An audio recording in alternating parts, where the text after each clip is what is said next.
Hello, hello, hello, my wonderful minions, schemers, writers, viewers, and otherwise awesome individuals. Welcome to another exciting brand new edition of Stableside Discussions, Disputes, and Debates. I am, have been, and always shall be your humble host, Misfortune. And if you can't tell already, I've got a brand new microphone. Woo, woo, woo, woo.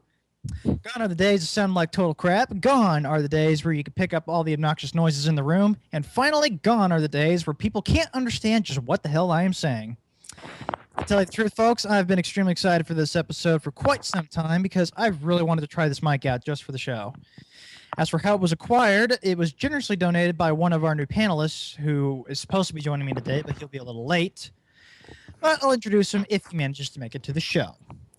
So if you guys want to have someone to thank for not having an annoying host, actually I take that back, less of an annoying host, it'll be him to thank for being so kind to set me up with this absolutely beautiful dynamic USB microphone. It's practically a studio mic, complete with an on and off switch and a cute little microphone stand. Looks pretty goofy in all honesty as just a simple gaming microphone, the other major use for it. But who the fuck cares? I sound hopefully crystal clear for once in my life. So, now that we got that out of the way, how's about we quit screwing around, start the show, and introduce the awesome individuals that I have acquired for today's show. Now, this is supposed to be the part in my script, by the way, where I introduce the guy who set me up with the microphone, Brony Master. Unfortunately, he's going to be a little late, same with our other guest, Colden Gardez. But we're going to roll on with the show anyway, as per standard operating procedure here at SD3. For one of our special guests joining us today, we do have the one, the only, Penstroke.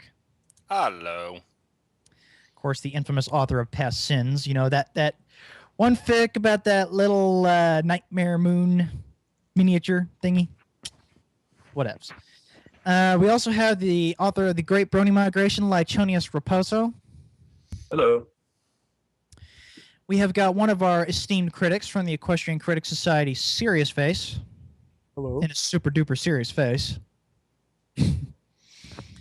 And lastly, joining us as our surprise guest, we have Vren55 from Authors Helping Authors. Hello. So guys, welcome to the show. I'm glad to have you all here today. We've got quite interesting. Good to be here. Yep. We've got a pretty interesting composition.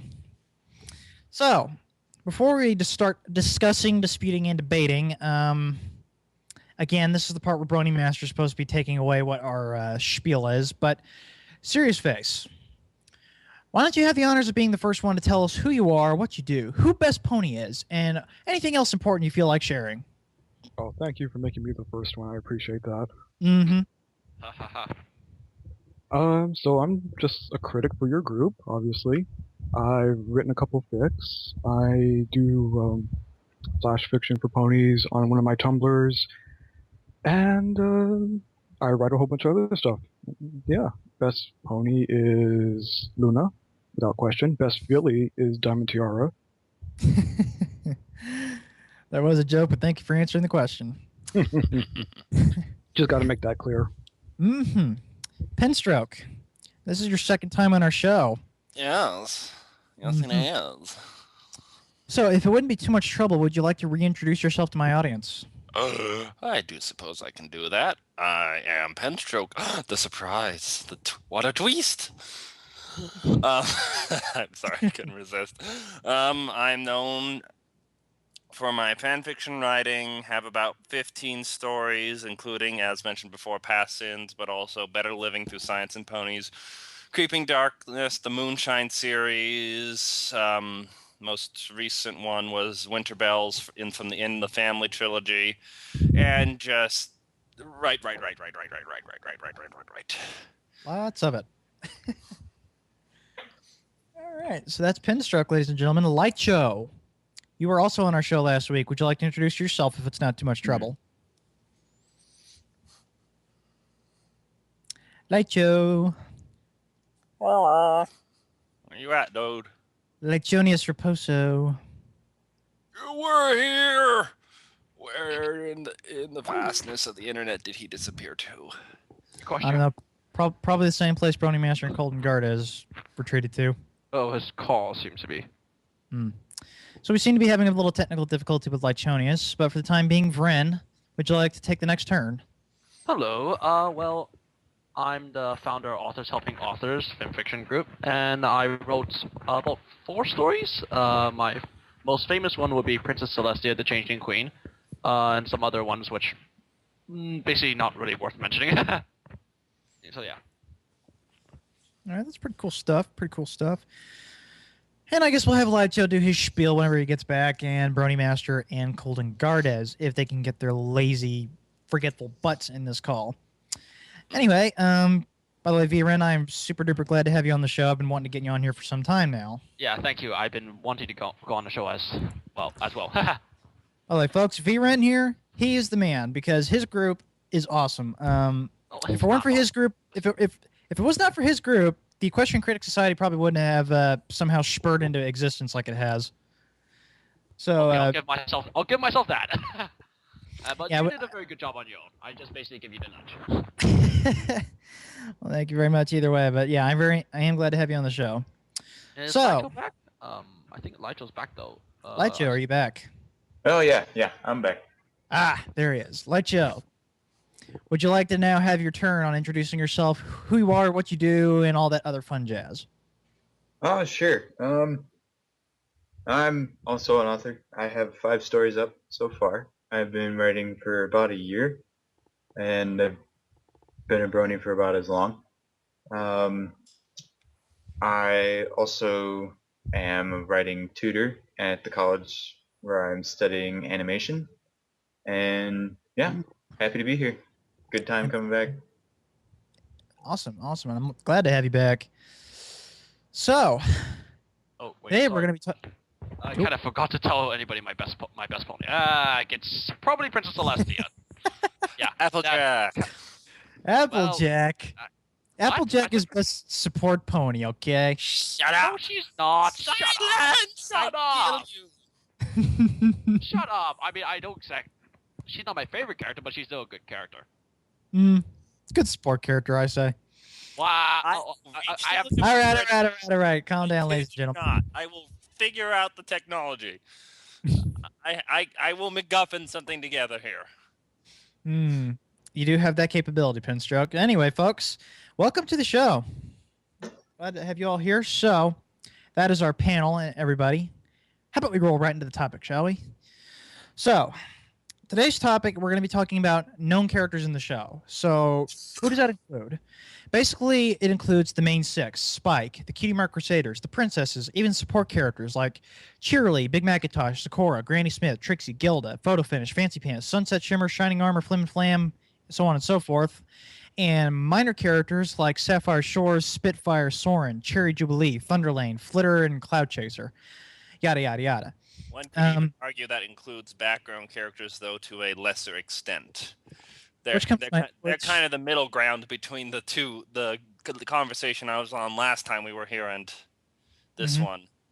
So, yeah, this definitely includes the background characters in this particular discussion. So that includes like Derpy, Octavia, Vinyl Scratch, Lyra, Bonbon, Colgate, Berry Punch, so on and so forth. And namely, their established personalities common in the fandom that we might have gotten a few small glimpses of from the show, like just a bit of sneak peeks from what little we've seen of them. But essentially, every single character that has their own character traits written for them is who we're going to be talking about today.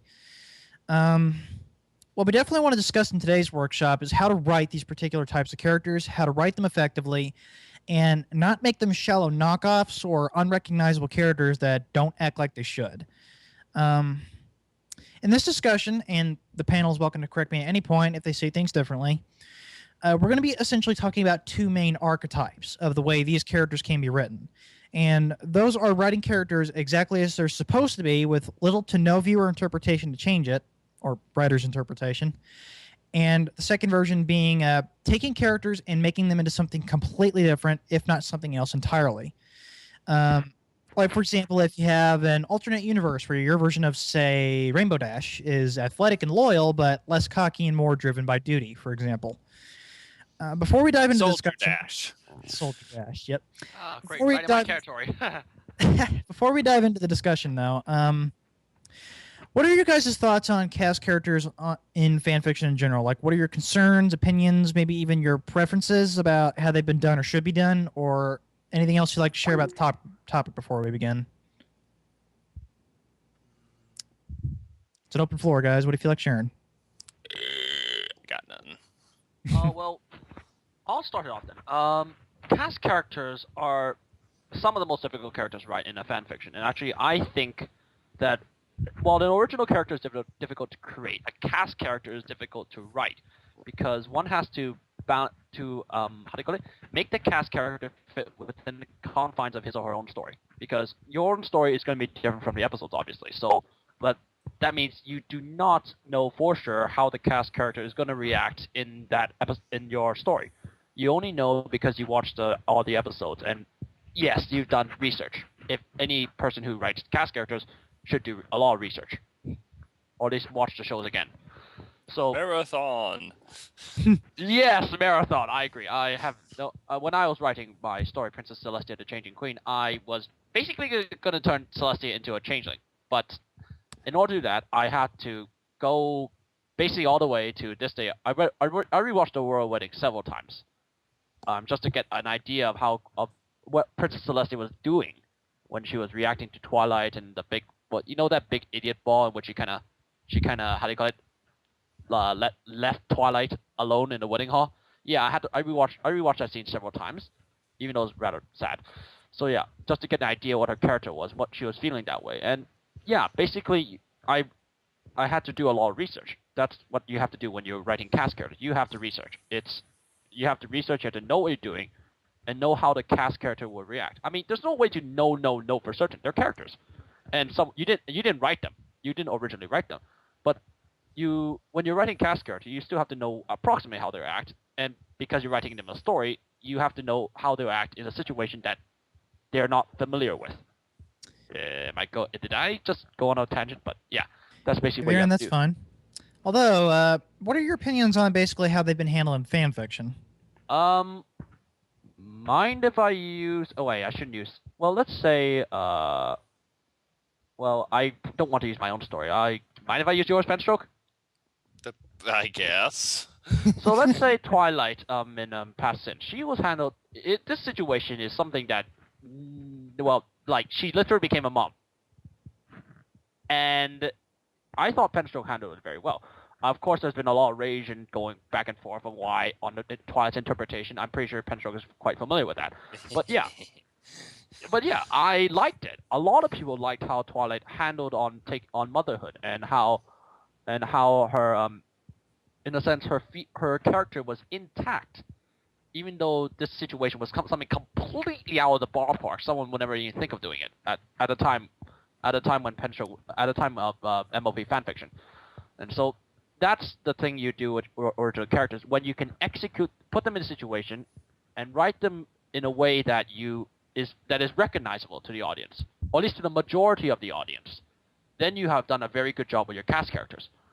Of course, then if you don't write them in a way that's not recognizable, like let's say cupcakes, Piggy Pie. Well, yeah, it's kind of cupcakes. The distinction with those kind of fics is they are purposefully inverting or subverting the whole or some aspect of the character, and that's its own brand of fan fiction in its own right.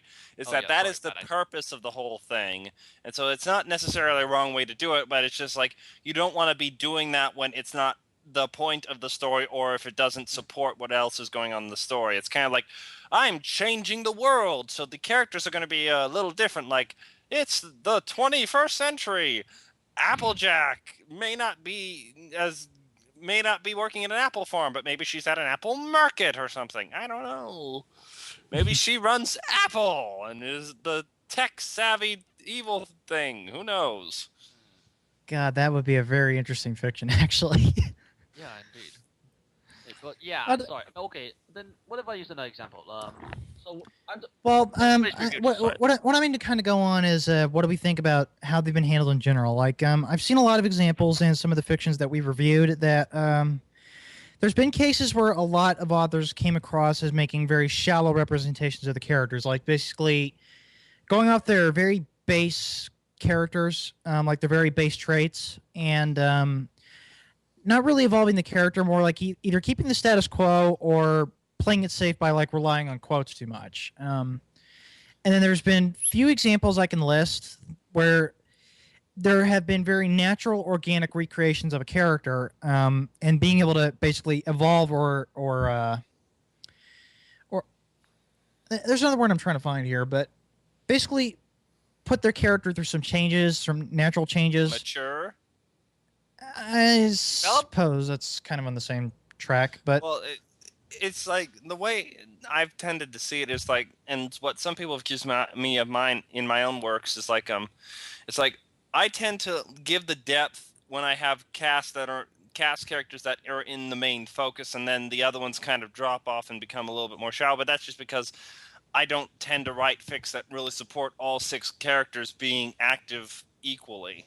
And so it's like there's naturally ones that are going to fall off the sidelines and kind of just be kind of there in their semi-face value, and since it's not their story that's being written. It's like the show itself does it, like with the Fluttershy Iron Will episode, where it's like we only see Fluttershy, Pinkie Pie, and Rarity. It's like Applejack, Rainbow Dash, and Twilight just didn't come into play.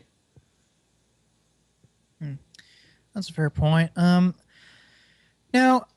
I guess we're gonna really start digging into the discussion now. Now, in my personal opinion, I think that cast characters or pre-done characters, or just basically characters in the show, I think they're a lot more difficult or a little bit more difficult at least to pull off than original characters. And again, this is just my opinion, and we discussed this in the last week's episode. I recognize original characters have their own fair share of pros and cons, much like the established characters do, but the reason I personally believe that they are harder, and I think I brought this up last week, is because you have to confine yourself within certain guidelines, and it can be almost too easy to step outside of them and make a known character venture into the uncanny valley. Another thing that makes them kind of hard is... another thing is that they could pull in readers, but they could turn them away if they go wrong for some reason or another. And I believe that I stated that OCs are near impossible to attract readers, but they allow far more freedom than known characters do. Would you guys agree or disagree? Well, yeah, generally it's like the reason you're reading fan fiction is you want more of the characters. You want more. It's like you want more of the show when it's like, oh, there's no more. I can't watch. It's like I could watch it again, but there's like newness. And so it's like people come to fan fiction generally because they want to hear something about Twilight or Applejack or Rainbow Dash or Celestia or Luna or Zecora or the Diamond Dogs. It's like they're looking generally for something for a specific character, or their hope. It's like they'll be skimming. It's like, oh, this is an interesting combination. It's like Diamond Dog rappers. I don't know, but it's like the reason we like the show is because the stories it presents and the characters that it's developed. And it's like, thus, fan fiction fills a good role of, if you want to look for something new, it's like, I want some character and I want some story. Da-da-da. But it's like, yeah, so that's why selling OCs is hard, is just because that may not be what the readers are looking for at the time. It's like, I want a Twilight story. Why are you trying to sell me this other thing? I am looking for the name brand products. I don't want your general store local brand. Well, yeah, I mean, I want Cheetos, not Cheesy Puff variety pack. Kind of reminds me of a case with the Resident Evil games. Like, people going into it looking for survival horror, they get an action game. And then the mobs start. Anyway, what's your piece of friend? Well, I agree with Pedro mainly on and also, in fact, I can actually say that it might have been the reason why, for the initial popularity of like other fics about Luna, about Nightmare Moon, to put it to Penstroke. That's probably why some of the other earlier fictions about Luna, especially Luna, I'm saying this, that have become so popular. Passins in particular. There's other ones like Vargas's Hiatus, yeah, and a bunch of other stories that have been. I believe like another one is like Progress was one that kind of was real started off back then and was real popular, and it also popularized the idea of Luna and the abacus, I think. Mm. Hmm. I haven't seen a lot of that recently since her season 2 sudden surprise. Look at me! I don't look anything like I did a moment ago. Well, yeah. It's Serious face. You've been rather quiet. Do you have anything you want to add here? To go on the question about original character ponies and all that, yeah, I agree. When I look for fiction, I don't particularly like stories with OC ponies, only because, from what I've been reading, yeah, it's hard to write original characters. A lot of people don't really know how to write original characters too well. And again, people are Yeah. looking for stories where, I'm a fan of this show. I want to read a story about this character in the show that I'm a fan of. It's not that hard to understand, but it's a challenge to write OCs. I don't think it's quite so hard to write stories about the main cast characters. At least, if you're a fan of the show, you know these characters pretty well. At least You'd like to think you At least do. bronies like to think they do. Yeah, exactly. I personally don't have too much problem understanding, like, at least the main 6. They can all be broken down pretty easily into, like, specific archetypes in a way. Not too hard to kind of, like, take down some characteristic that makes them who they are, and then build off of that. Build it according to how a character would face some specific conflict you have in your mind for your story. All right, Penstroke, sorry I interrupted you earlier. Did you have something you wanted to throw in there? Not really. All right, so I think it's safe to say that that they're easy to sell, and then I guess sometimes they're also. I think another thing we could probably mildly discuss is that I mentioned the Uncanny Valley, where there is a recreation of the characters to a point, but then it gets into some odd territory for some reason or another, and that's something that's kind of common in fan fiction, and that's something that can easily turn away a reader. To give people context, the Uncanny Valley concept is something that comes more from visual graphics and whatnot. It's when you're starting to get so close to reality that the errors, no matter their size, really start to stand out. So, for example, you can have a cartoonish representation of a human, and that looks fine. It's like, oh, it looks lovely. But as a artist or as like 3D graphics or something, try to get closer and closer to looking real, looking photorealistic and whatnot, any slight difference that your mind is able to pick up on can make it seem like something is horribly, horribly wrong. It's like CG characters that look like plastic. It's like, why is their skin so shiny? It's like they look like monstrous things, and so It's like what happened to Polar Express, the CG animation. exactly the facial things done for Robin Williams or whoever. But it's like, so this being applied here is Uncanny Valley can start to kind of kick your butt or stab you in the back. It's like you're getting so close and doing the character so right that a slight misstep out of what someone thinks the character would do in a given situation, especially a crucial one, can kind of shoot your intentions in the foot. And that's definitely something I noticed that would actually tend to shy away some readers if they definitely ventured too far into that territory. And I think that's kind of a common mistake in terms of writing, because some people, it's very difficult to explain, but when they're trying to get characters to evolve or change or go through some sort of metamorphosis, whatever, it does venture into that strange territory at times, because they're trying to take the character and push them in their own direction somehow. And generally that comes from having the character react a specific way to a situation that helps further the plot, but instead of what might their natural reaction be. It's like if you had put something slightly before, like another situation that could have adjusted them a little more, then it may have been worked. It's kind of there's a metaphor I heard recently. It's like you try to throw a frog into a pot of boiling water, it's like they'll jump right out, but if you slowly raise the temperature, they'll let themselves get cooked alive. It was like I remember now. It was a metaphor referencing the sudden changes that Microsoft did with the Windows 8 format. It's like the user base hated it just because it was too much change too quickly. But and that applies to stories as well. As if you're trying to do something with a given canon character, if you're trying to get them to evolve into a certain context, it needs to be a slow, gradual process. So not only for you, but also for the reader, so you can kind of see the progress chart. It's like seeing something jump makes your mind react poorly, but when you can kind of in your own head put together, okay, this is how it grew. That makes sense. Then yes, then it becomes more passable. To be clear, too, what Penstroke says, there's something you got to remember is that not everyone's going to agree on just how a character is going to react to anything.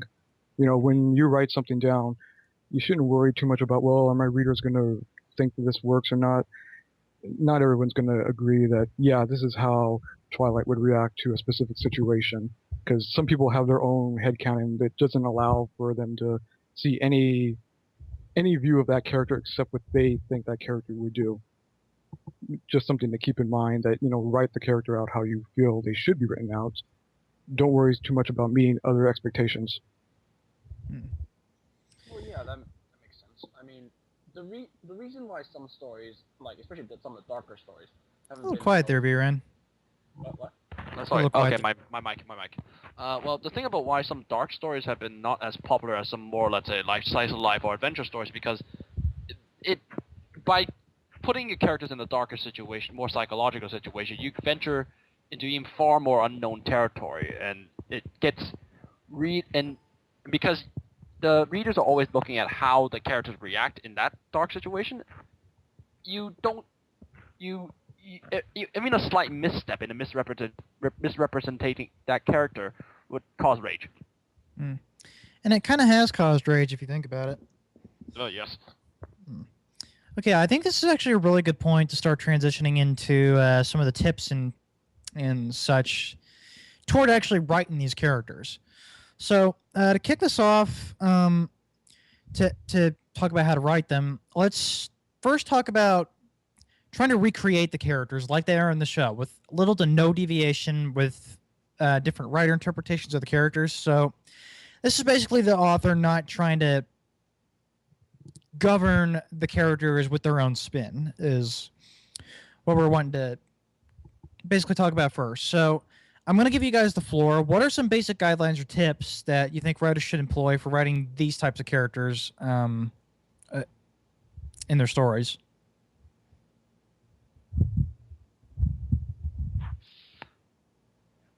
One thing I might say is you want to it's like the first step to recreating a character is to understand their dialogue tendencies, because a lot of the character's voice comes out of how they're speaking. It's like Pinkie Pie going off on weird tangents about ramblings and whatnot, but eventually getting back to what the subject of the conversation is, or being reined back in by a friend. That helps define Pinkie Pie, is just the fact that she's talking like Pinkie Pie. Fluttershy, saying the shorter sentences, trying not to be offensive. It's like she's gotten better over the course of the series of not being quiet, but at the same time, she's not going to call anyone out. She's gonna, if someone asks, well, hey, it's like, aren't I right? Isn't she kind of acting like a jerk? It's like, well, I wouldn't say that, but maybe you're being a little aggressive. That's the same with like Applejack's accents, right? Because that's something having a bit of Applejack's and accents, having some of Rarity's upper class words, like, or her tendency for darling. Rainbow Dash kind of just badassedly. Yes, exactly. So and that extends to non-main 6 characters as well. It's like the Cakes being kind of the doting parents, Celestia the regal, appropriate tones, Zecora with her rhyming scheme. It's like there's like sometimes you can get away with not the exact dialogue for certain characters, like Twilight, or it's like Twilight can arguably be done with a few different ways to twist her dialogue, just because she sometimes is speaking very smartly with the big words, and other times she just goes, "Are you insane?" But it's like there are certain characters where it's like if it's a much bigger part of the thing, like Zakor would not be Zakor if she wasn't talking the way we all know her to talk. So I think what V-Ren said earlier, and going off of what you said there, Pinstroke, one of the basic things I think people need to have is lots and lots of references to what the characters actually are, who they are, and so on. That was kind of a open question. Wait, sorry. I'm talking too much. Other people talk. Yeah. Laichonious, you just got back on, so let's hear it from you. Yes, I just got back. Welcome kind back. of out of the loop again. So we were going over. We're talking about how to write basically the characters with little to no writer interpretation, kind of recreate them as they are in the show. Basically, some kind of tips there, and I think a couple things we hit over was you want to have a very strong reference and a very, very strong idea of who the characters are, how they act, how they talk, how they basically treat their friends, and so on and so forth. Yeah, the best way to do that, I think, is you kind of have to sit down and go through the episodes and pay attention to a specific character. I recently did a short project where I just I focused on Applejack, and the whole story was about Applejack. So I went through all of the episodes, mostly the episodes of season 1, because I was going off of how she changed from season 1 to season 3. So picking up on her mannerisms, kind of trying to visualize and internalize how she thinks about things, that's where you start getting into helping your reader kind of feel like they're reading the character. It's a very internal process. So basically, study a character pretty well. Like, watch all the Rainbow Dash episodes, study how she works, how she operates, maybe take notes on it, and really use that to figure out your reference points for writing your character. Kind of the first and foremost thing to be doing. Yeah, definitely paying attention to their mannerisms. That's what puts them across the most as being them. And then you can have, different things happening to them and have them react in ways that you think they would. It may not be exactly right, but as long as you can get their mannerisms down, you'll always have that suspension of disbelief. Now, I definitely think one of the big things I think probably should be discussed here is actually being able to get into the mindset of the character. This is hard to explain, and it's something that I'm not sure can actually be taught, but you have to be able to not only have a grasp of who the character is, but you have to be able to I don't want to say like pretend you could have a conversation with them. You having a conversation with them and being able to understand them, but like To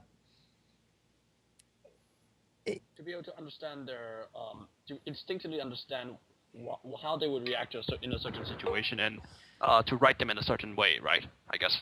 I think what I was going on here is like the difference between Rainbow Dash and Fluttershy, and really trying to, because one of the main problems people can accidentally fall into is falling into a very general area, like this very gray area where it's like if you had a middle ground between Fluttershy and Rainbow Dash, and that middle ground was what became Rainbow Dash's character, for example. And I'm not sure a way to actually teach how to do that. So do you guys have any idea how you could try to get people into a mindset to write a character? Well, for me, when I was writing my stories, I generally just, in a sense, I live and breathe in the character. I try to literally put myself in the character's shoes. That's something that a lot of people say, and I know it's repeated again and again, but that's That's the only way you can. You rewatch. First, you have to do research, and after you, but there's only so much research can help you with, as well, kind of taught by the episodes. But yeah, so after you do the research, though, you have to sit in front. You have to think, think on the toilet, think on the white throne, as Pencho said it earlier. Think while you're just taking a train ride. You have to literally think about what the character, after you learn about them from doing your research, what the character would do. And literally, in a sense, yeah, put yourself in the character's shoe with all the other information you've acquired. That's the only the only way that you can really actually portray a certain character in a certain way. Like for, let's say, Celestia, which I'm kind of very familiar with. I rewatched the episodes. I literally put myself in her shoes. I not put myself in her shoes because there's a gender difference. But I try to think of what the prim and proper ruler would do at the same time with all this experience that one doesn't have. And you can look at other real life for one thing. How would I react in the situation? What's the difference between me and Celestia? How would Celestia react in this situation? Let's say, and because Celestia is a leader, right? I look at other leaders. What would they do? I mean, they're not benevolent, but there are different comparisons I can take. There's actually another point there to be made, is that it's like there's also kind of a filter difficulty because we're going from writing stories about a medium we only really ever see digitally on the TV. So a way to do research or to get a sense for a character is also to sometimes look at stories you think where the character was done well. Mm-hmm. Especially if you can find one where the characters are very in their vanilla, they're in their very canon roles. It can be helpful to see just how did someone else handle it. Good point. And also, looking at stories that handle the character in vanilla role, you can actually very important about actually writing an original character, writing a cast character, is understanding what the audience expects of the cast character.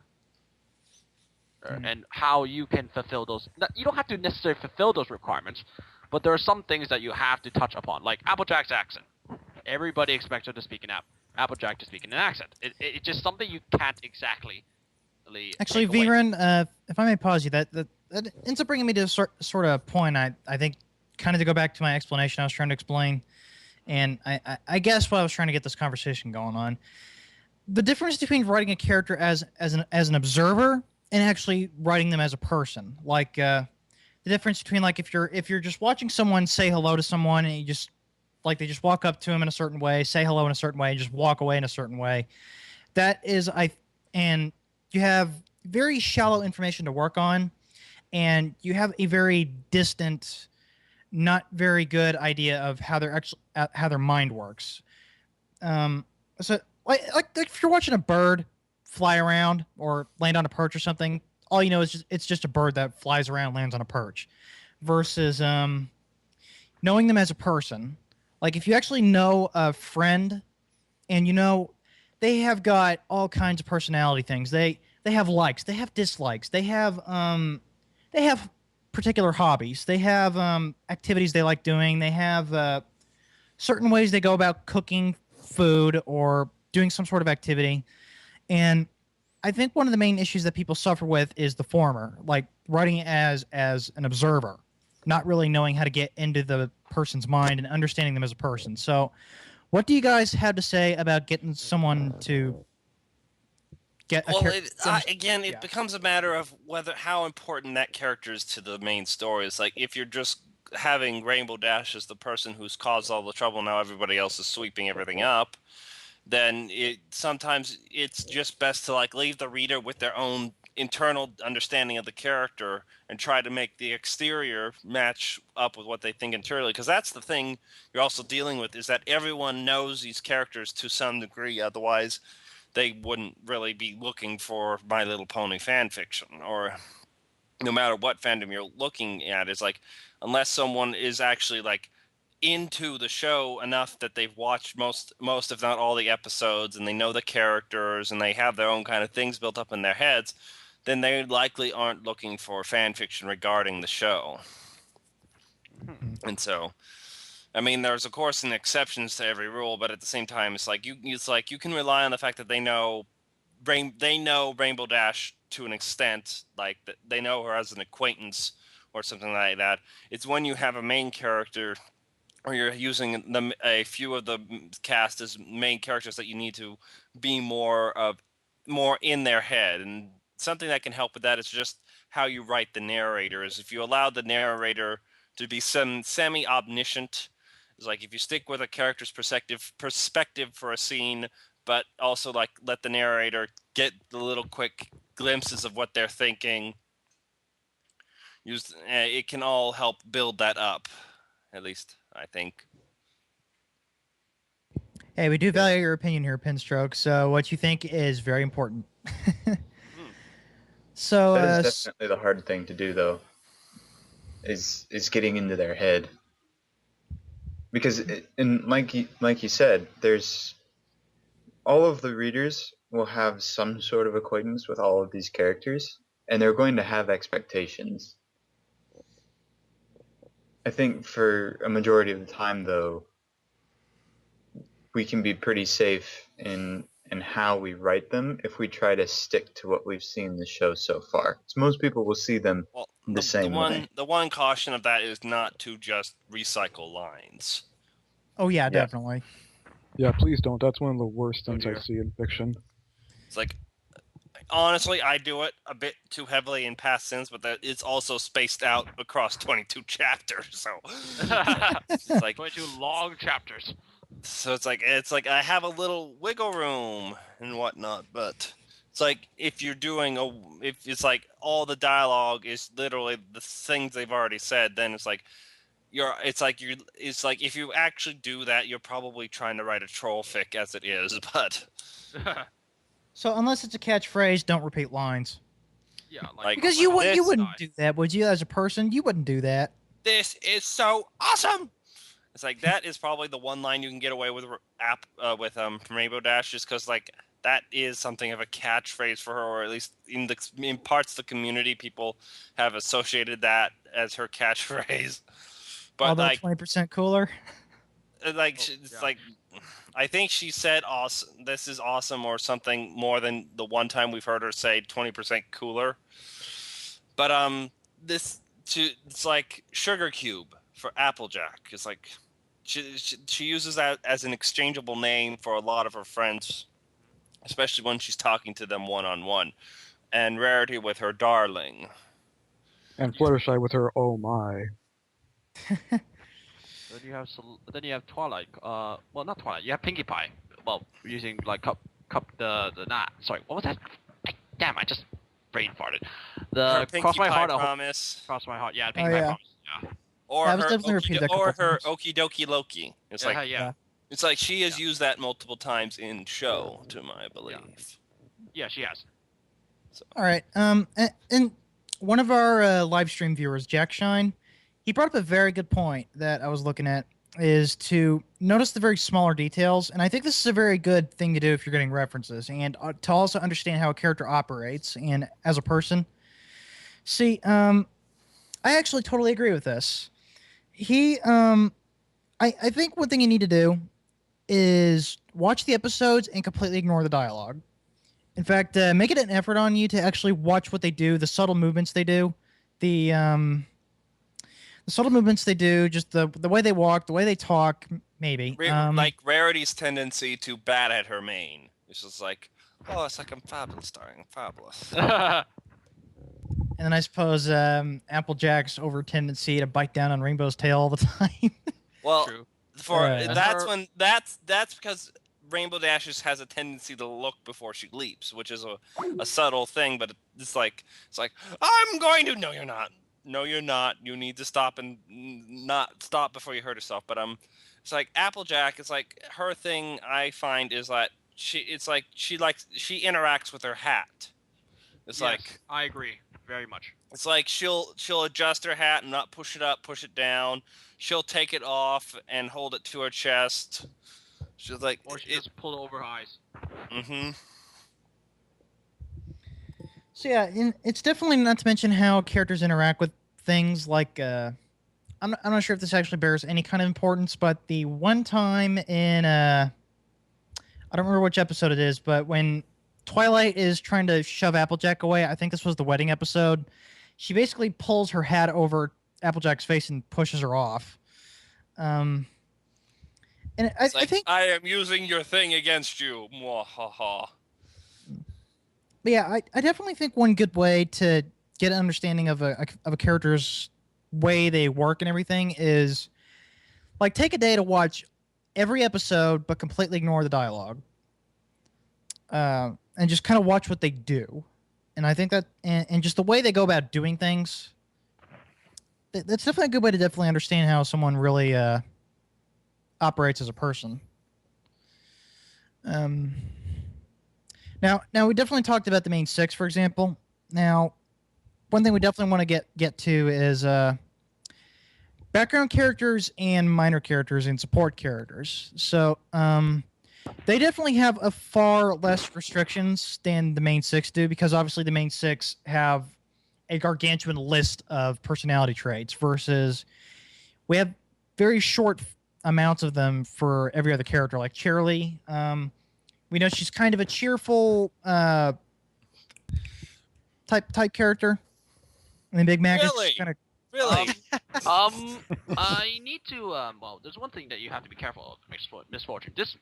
What you just said may have been true in the early days of the Brony fandom. The problem is that now a lot of the background characters have fan-established personality traits. That's why I like to call them. Lyra, Colgate. Oh, not Colgate. I don't even know if that's a real name. Minuet. We're not talking like we're not talking strictly background ponies at the moment, but I'm talking like say Shining Armor, Cheerilee, Big Macintosh. And we have like more gaps we can fill, but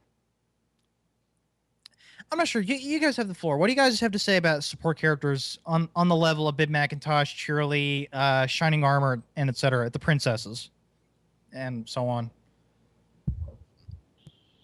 For them, it generally becomes of the few character traits that we have come to know in the show become more crucial, in my opinion, is that because they're kind of the anchor points for that character.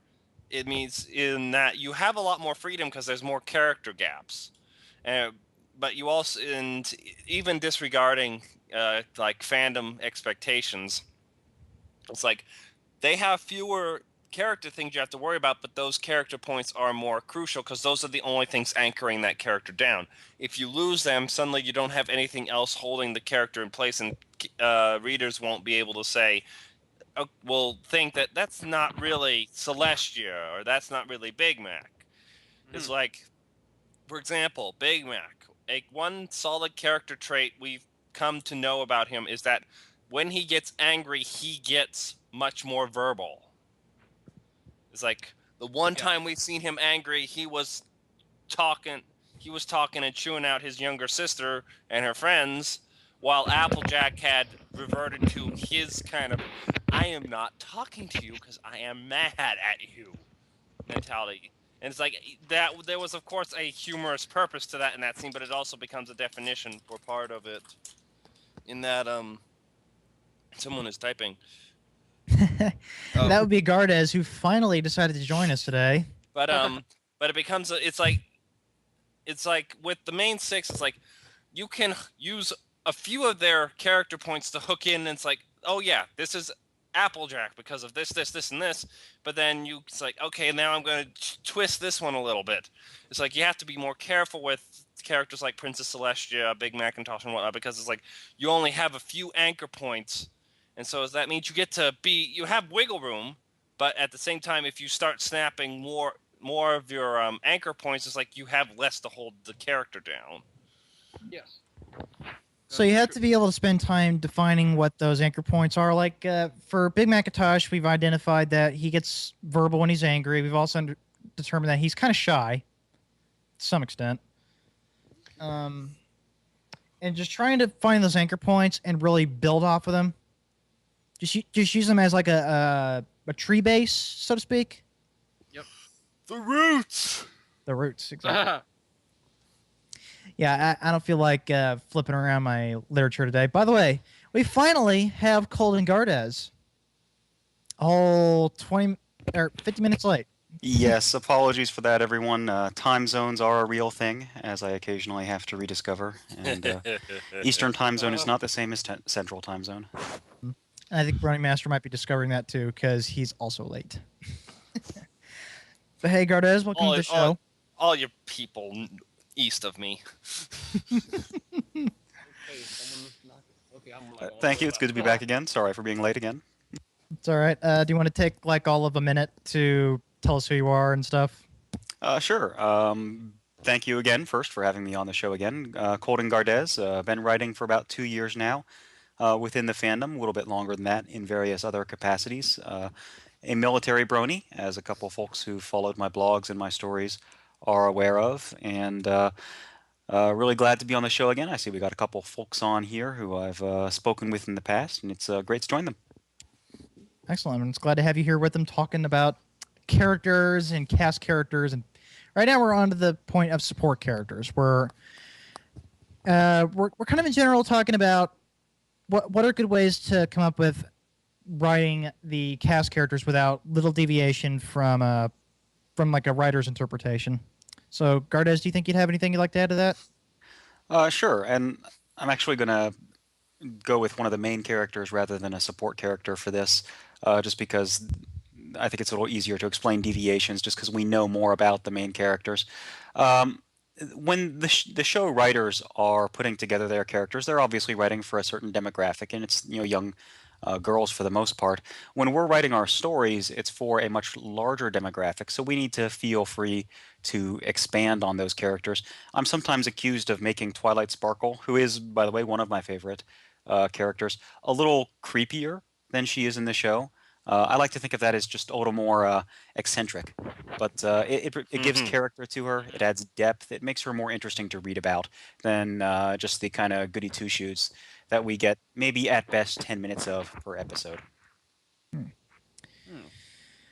But for the intents and purposes of what we're discussing right this second, we're talking about how to keep them as close to their original characters as possible. And we did kind of glaze over the main six already, but we're talking about now support characters, where we have very few things we can refer to, and we were just talking about Big Macintosh, the being more verbal and angry, a shy character, and obviously not much else to go on other than those points, and trying to figure out how to build off from them. So, Gardez, do you think you have anything you want to add about support characters in that light? Sure, I'll try not to derail this again. You're fine. I guess going with some more support characters that we see a lot of in the fandom, Vinyl and Octavia. I think we've seen these two characters for exactly a few seconds total, but they're some of the most well characters. Ponies than support characters, to be honest. Oh, no, okay. Now I'm sorry. I keep going off in different. It's all right. It's all right. I've gone off. It's all right. Yeah, just we're talking about characters that have had noticeable screen time, who have had dialogue, even if it's limited, and who maybe aren't recurring characters. So like Muriel from the Mystery Train, or Cheerily, Big Macintosh, Sakura, like Granny Smith, Iron Will, etc. Okay, let me try this one more time. Okay. Yeah, it's like pitch it one more time. Third time at bat with this question. We're going to go with Cheerily, who I think we can all agree is a support character, though she did have a fairly good-sized role in that one Love Poison episode. We don't have too much to go on with these characters, but what we can tell is not just what they say in the episodes. I mean, we got their few lines of dialogue, but we also know how the main characters, the main six, the Cutie Mark, Crusaders, we know how they react and how they interact with these characters. So we can use that as a source of inspiration as well.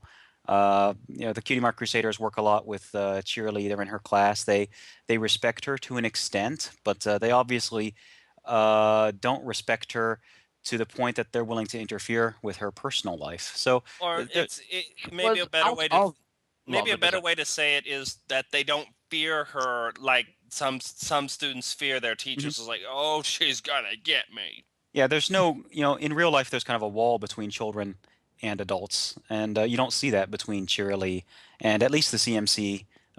Maybe, though, it's harder to tell with some of the other foals. kind of marks her as a much more personal, hands-on teacher who actually builds up a very close relationship with her students, at least the CMC in particular. It is, and we don't know if that's just the way teachers are in Equestria because we have a small sample size, but it certainly gives A us sample size of 1. sample size of 1. Well, no, there's a lot. Never mind. That's some support. Anyway, I think you're trying to bring up a reference to the teachers at Celestia School, but yeah, that's prep school or private school things, Yeah, teachers, and they always tend to be different from public school teachers. I agree.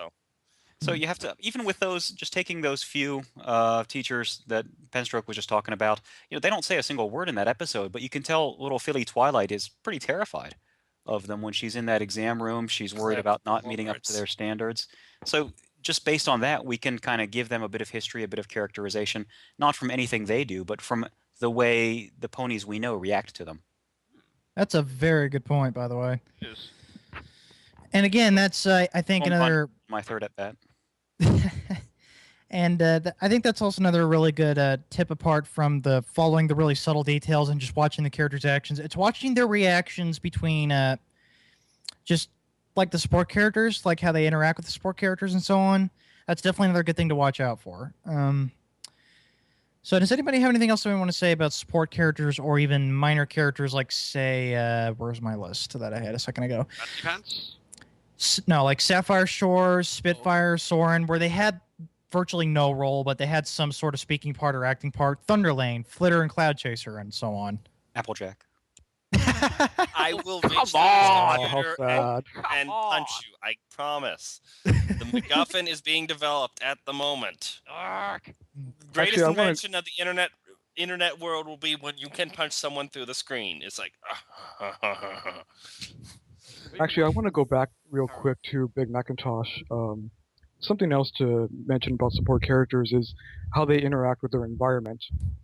And particularly with Big Macintosh, and I don't know if anyone's been reading the comics lately, but the recent micro comic featuring Applejack shows him a lot with, what's that doll's name? I can't believe I forgot. Smarty Pants. He kept that doll, apparently. It's his now forever. And he's super attached to that. And if you look at that one little bit of his environment, he gets shown a lot with Smarty Pants. It gives the author, something to build off of. Like, okay, here's this quiet, hardworking adult who clings to this raggedy child's toy. You can use that to really go into depth about the kind of character he is. When we got to see him in the show as a young colt, he had the yoke around his neck. So, okay, already you got something to base his development on, like early young age. His childhood was probably vastly different from Apple Bloom's. Looking at another support character, Trixie. Look at the wagon she travels in. Okay, so that the wagon in itself is something you can look at and say, okay, this character does not have a steady home to go to. No steady home also means she probably doesn't have any family she goes to see, and probably doesn't have any normal average friends that she can go talk to and be with. And those elements taken in with her character can be used to build off of your own interpretation of this is why the character is the way they are. It's something to just to look at not just their actions but also their environment to kind of help a author to understand, okay, this is how this character should act, or this is how this character should react to certain things, at least to the idea that I want to write them in. So this is definitely something more of an observe rather than listen to really get their character points. Okay, now let's definitely tackle the hardest one to really talk about. See, we definitely had more strict guidelines with the main 6. We had less strict guidelines with more support characters and I suppose minor characters. Let's talk about background characters. These are characters with virtually no personality, okay? And all you have is maybe like a second of screen time or two for certain characters. And that is literally all you have to go on. So trying to figure out how to get that and work it with the I'm trying to think of how to explain this here, but their very brief images kind of dictated what their fanon has become, and then I suppose it's the fanon that ended up governing what their personality is. So, you really have to talk about background characters in two subgroups. One, the main group being like background characters that have just shown up, that have largely just been kind of, maybe they've been given a name by the fandom. It's like, for example, I still hate this name, but it's like the librarian at the Crystal Empire has gained the fanon name of Agatha. Still hate that name, but it's like there are background characters that have had just this minor touch, and usually you can even go against that touch if you want, just because it's like you can give Agatha a different name just because it's like not a lot of people are going to know that particular fanon name that is on the MLP wiki. Or you can get away with naming them others because it's not something a lot of people have got their hearts locked onto, and it's like, no, this has to be this way. I'm sorry, no. But then there's the other subgroup of the background characters that have gained a lot of popularity and fame in their own right. But DJ Pun3, aka Vinyl Scratch, Octavia, Derpy Hooves, Lyra and Bon Bon, Carrot Top. It's just like you can't forget Berry Punch. Berry Punch. Yeah. It's like the fact that their fanon names are still the most popular names, even after they've been given other names through the card series or the blind bags. It's like that speaks to the strength of how strong their fanon definition is. And so you got to really talk about those two as two groups separately. All right, and you did bring up that's actually a very good point. So there's trying to write the character based off of the very few things we see of them, like Vinyl Scratch and her couple of moments when she's playing records and stuff, and was she in 2 different episodes, Octavia, when she was performing? Because I swear she was in 2 of them. She's only been in 1 episode. No, there was the gala and the Suited for Success. No, she wasn't in Suited for Success. The one with So the pants. No, wasn't she also in the Fancy Pants episode? Yes, that one. She was? Oh, right, she was. Yeah, she was. You could barely make her out, but she was there. Oh yeah, that's you just said barely make her out. But yeah, all you know is that she plays violin and she has a little pink bow and hangs out with the high society ponies, I guess. So that's literally all you have to go on, and that's basically, if you're trying to write it that way, you have to go off those very small touches. Again, you have to observe your environment, how they look, what they're interacting with, and so on and so forth in order to really draw their character just based on what you see. And in all honesty, I don't think there's very many guidelines there. There's probably just the 1 or 2 that you get from those characters. The rest of it, you just kind of can go off on your own tangent, I suppose. Would you guys say that's true? Kind of. It is kind of true to an extent. I would argue that it's true, but you have to, when you're looking at these other characters, you have to take the rest of the fandom into account. Like you're free to write Octavia as this mercenary character who's killed enough ponies and now she decides she wants to be a musician for the rest of her life. But that's probably going to clash with a lot of expectations that people have for that character. So you need to, I don't want to say go with the flow necessarily, but at least keep the flow in mind. Yeah, that's one thing, because I've been browsing around fanfiction recently. Some people are taking this idea of going with the flow and actually trying to subvert it in a sense. Those stories have gained different amounts of popularity. It's like when the fandom establishes a certain definition for a certain background pony, people are undoubtedly going to subvert it in one way or another. And the authors that do it successfully usually keep the flow in mind, at least. So yeah, that's what Code and Gardez say. If you're going to go against the fandom interpretation, yeah, but you go ahead, but you still have to keep the flow in mind in order to successfully do so.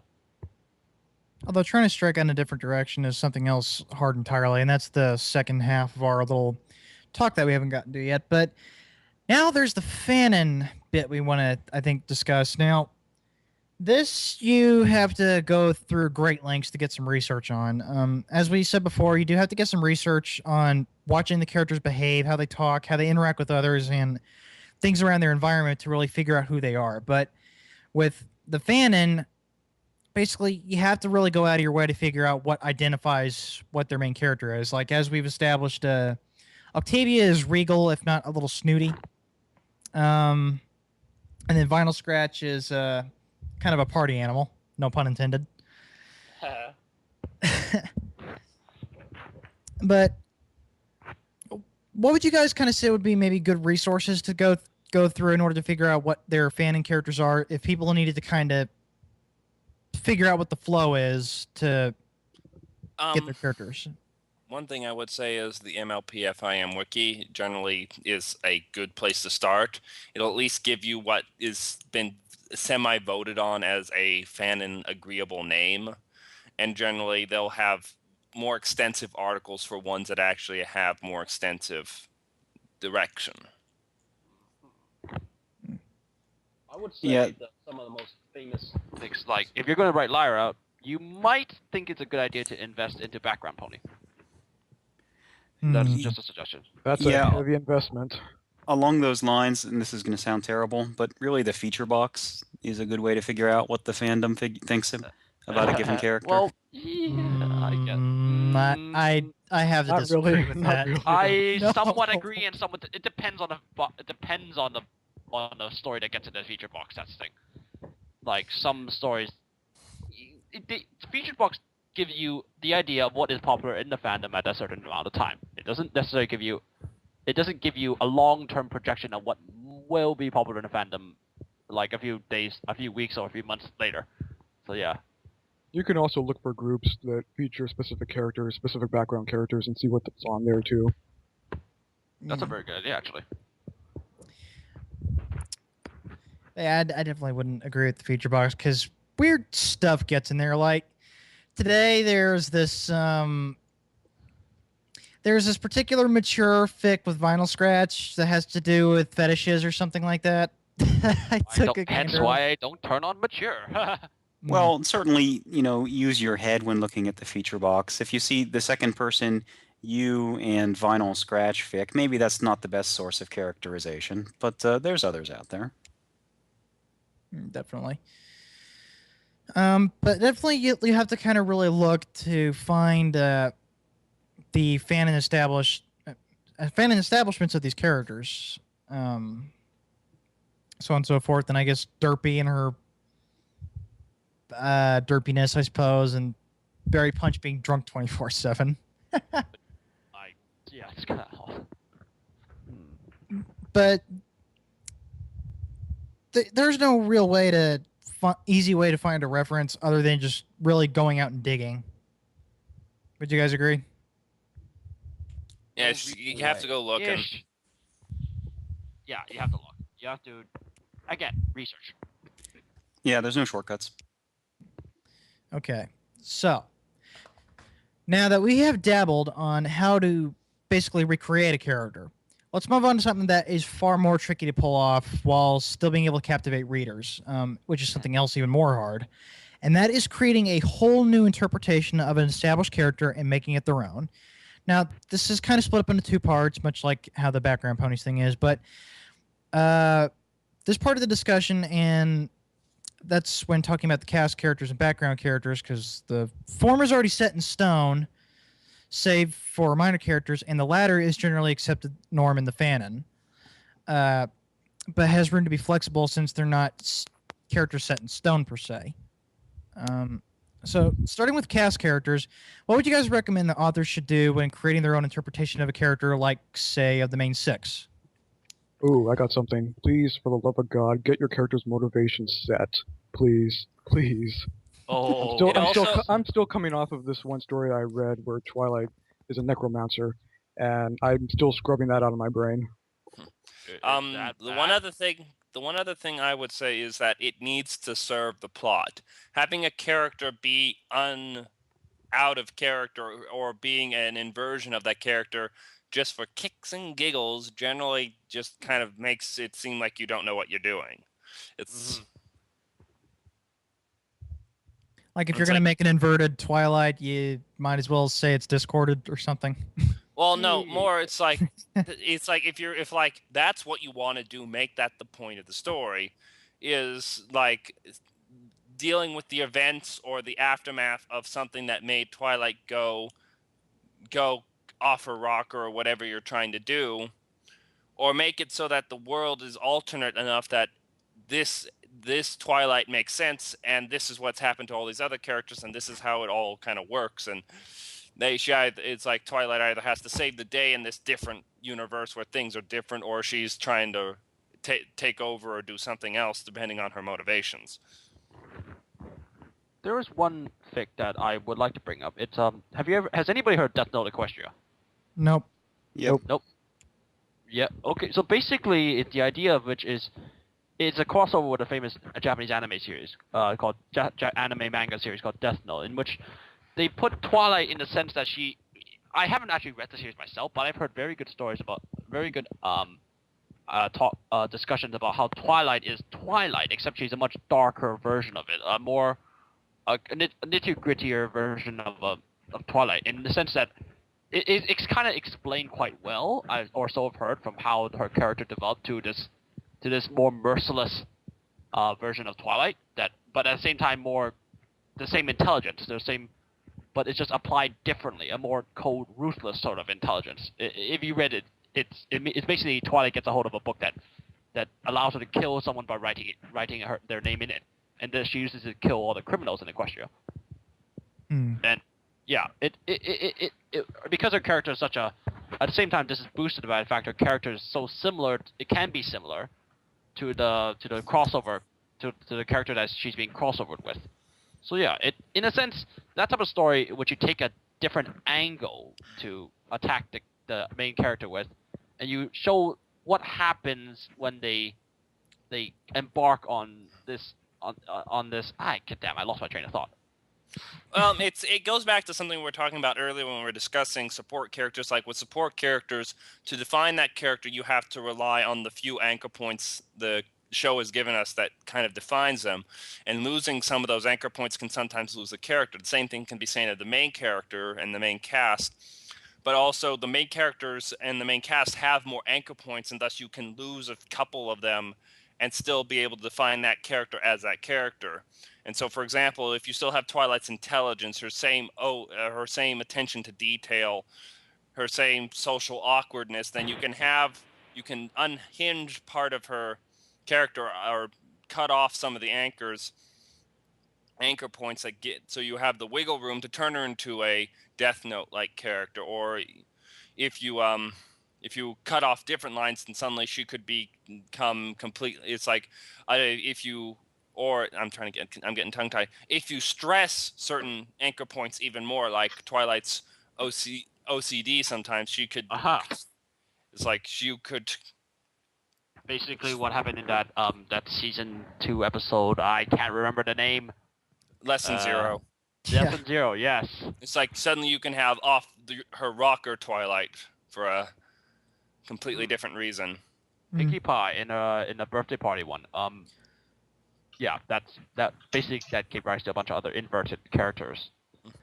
So it's definitely safe to say, before you can well and truly go into your own interpretation of a character, you need to figure out what those anchor points are first and foremost. Like Rainbow Dash's cockiness, her loyalty, I suppose, and her speed, I suppose, because that's one of her defining things, is her speed and her thrill of flying, I guess. It's her passion for flying and her athleticism. And so a way to invert her but still make her perhaps sing Rainbow Dash is to make her still loyal and make her still all this, but it's like after getting hooked on Daring Do, she turned into a couch potato. And so suddenly it's like the whole plot could be evolved around the fact that Rainbow Dash hasn't been flying or has been falling behind in her weather chores just because it's like, oh my god, reading. And so it's her friends trying to kind of like, okay, we're going to have to break you of that cold turkey. You're just like, no reading. But I'll read that sign. Nope.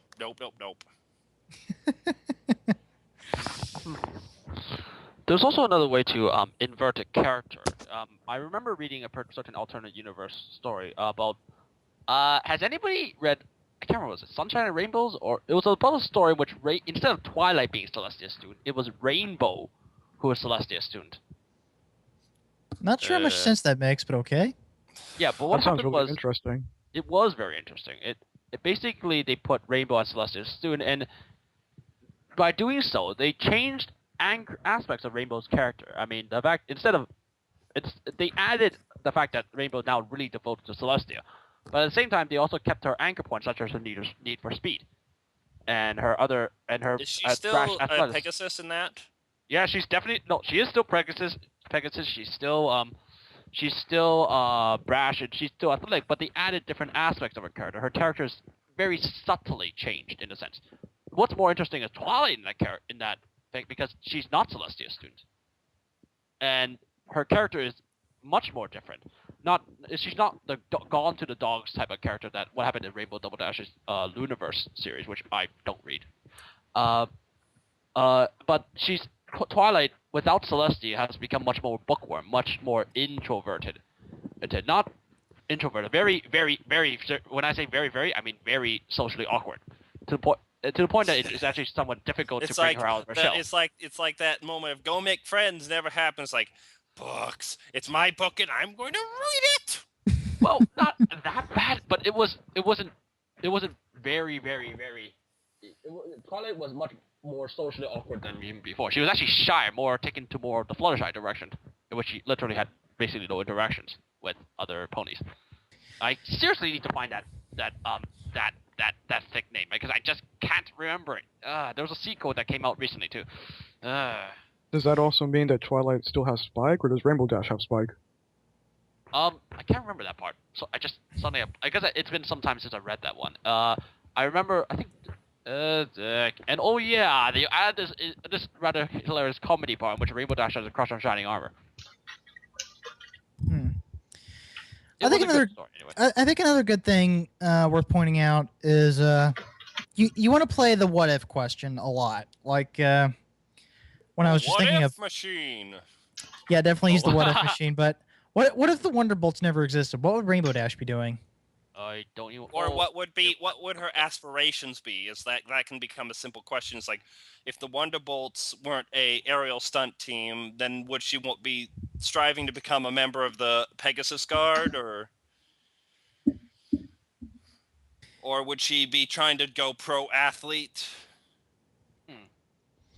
And I think it definitely that plays back to the paying attention to what she interacts with and what.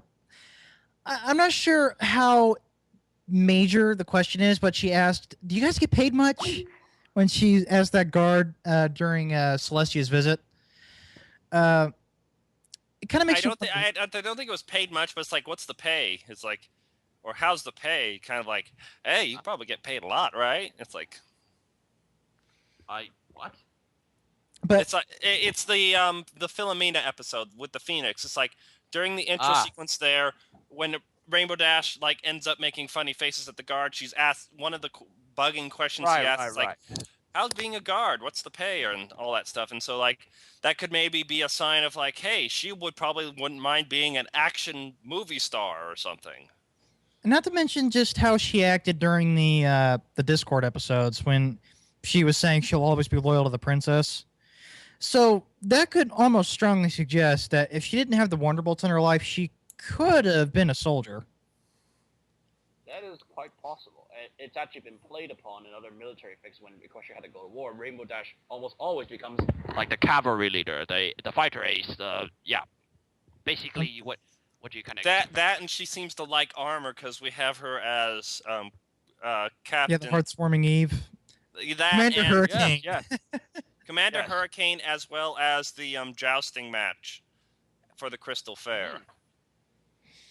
So you could definitely get a very strong idea that she could be a soldier, and if the Wonderbolts weren't there, then she could very well be a soldier, and that's one way to definitely play with her interpretations. Is because we've seen she's focused on the Wonderbolts, but if she didn't have that, and she did have some focus on soldier stuff, that's a whole open possibility right there. So try to imagine that with a number of characters and a number of different things they say, do, or act. Like, what if Fluttershy never fell off the cloud? What if I'm trying to think of other good potential scenarios here. There's one, there was the switch, the recent switch that happened in Magical Mystery Cure. What happened if that was permanent? Yeah, those are definitely good Or ideas. what could have happened if the switch had been done differently. It's like, yeah. what if Rarity had gotten Applejack's cutie mark instead or something? Or it's like, no, I saw a comic where it's like they did the same switch, but they did the interpretations different. Where it's like Applejack didn't think her cutie mark meant her destiny was fashion. It thought her destiny was mining, and so it's like it's good, honest, hard work, and sometimes when you find the good stuff, you can really hit the mother load. And then it's like it continue with those. It's like Fluttershy thought hers was making balloon animals to make children happy, and Rarity hers making spectacular light shows for like shining for Sapphire Shores and whatnot. And trying to remember all these. Rainbow Dash was Something to do with butterflies. She collected them. yeah, no, it's like collecting and pinning butterflies up It in was pretty frames. creepy. Yeah, no, that one was kind of creepy. And Pinkie Pie, it was just her baking apples into everything. Like, would you like my pig apple pie? And it's like, it's an apple pie shaped like a pig. All right, I remember that. Yeah, I remember the comic. Yes, that was pretty hilarious, I have to say. But yeah, definitely, I think that's one good way to come up with how to establish interpretations is just keep their base structures, keep their base characters, their anchors, but just play on the scenario that what if something happened differently? Like what if they didn't have this, they'll have this instead. And it's keeping their same characters, but it's definitely kind of nudging them in a different direction just because they have the different things going on in their life. And this actually also reminds me of another comic that touched on the stuff that happened in Magical Mystery Cure. Is like Applejack having a dream of what life led her up to having the cutie mark of a gemstone, and why she was trying to be a fashion designer is that it was her mind put together, or it's like the dream or whatever thing she was having was that it was because she never came back from Manhattan straight away. It's like when she was feeling down, her Aunt Orange kind of helped raise her spirits by drawing a picture and complimenting her on how good, and so she started getting art lessons, and so she started doing the fashion school and all that stuff. Well, because she eventually moved back to Ponyville to try to start the boutique. And so this definitely rounds back to your first point. I think you made, Penstroke, was their shifts their personality changes. If you're gonna go with your own interpretation of them, it has to be because of something that happened. And I think the what ifs thing is what helps lead to figuring out what makes them change. Yeah, it's like if you do a what if where the whole world changes, then you'll have to look at how their personal history would have played out in that given world. And if the what if is something that changes just a certain aspect of their history, you have to look at how it changed from that point forward. It's kind of like the Back to the Future thing. It's like, here's the timeline. At some point in the past, you did something that made us diverge into this different timeline. Throw out the cannon. That's what alternate universe does. And now we have to hop in the DeLorean. And get to 50 kilometers an hour, wasn't it? Or 50 miles an hour, I can't remember. 88. Whoops. I never actually finished Back to the Future. Me neither. I did not have a childhood. Okay, now let's talk about something that's a lot more murky and tricky to do with this particular gig, and that's the background characters.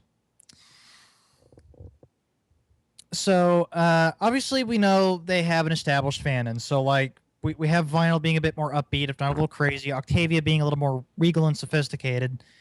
Now, however, the truth of the matter is that in actuality, apart from their appearance, they are a blank canvas. Wouldn't you guys say?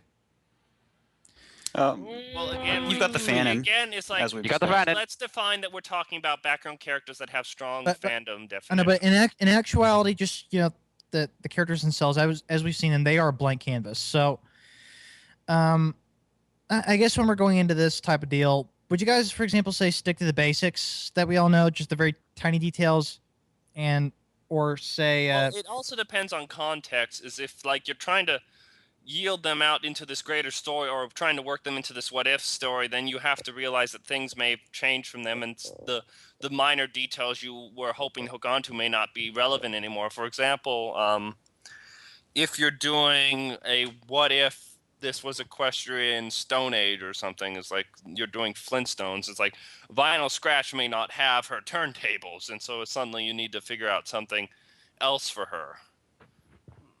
Or I think it was oh right, there was one story called Upon a Falling Feather, in which it was basically, think of airships, airship world, Equestria, and then the Crystal Empire. How the author solved that conundrum was he basically made Cadence the already ruler of the Crystal Empire. So yeah, that's what happens when you change things for background pony. You have to change their jobs. At the same time though, you have to be careful because, like Pencho mentioned, what would Vinyl Scratch do without if she's in Equestrian Stone Age? But she still has to do something related to music, something related to alternative music, preferably. I know So that's the thing about background. It's like where people are beating on logs with sticks. It's like she's it's like she's trained birds or something. It's like yeah, so that or she makes music by getting the predators to chase her. It's like rah, rah, rah, rah. Yeah, exactly. That's a really good. That actually sounds quite interesting. But free idea. There you go. What's to really stop people from saying like screw it all with the fandom personalities if a writer wanted to take them in a completely different direction?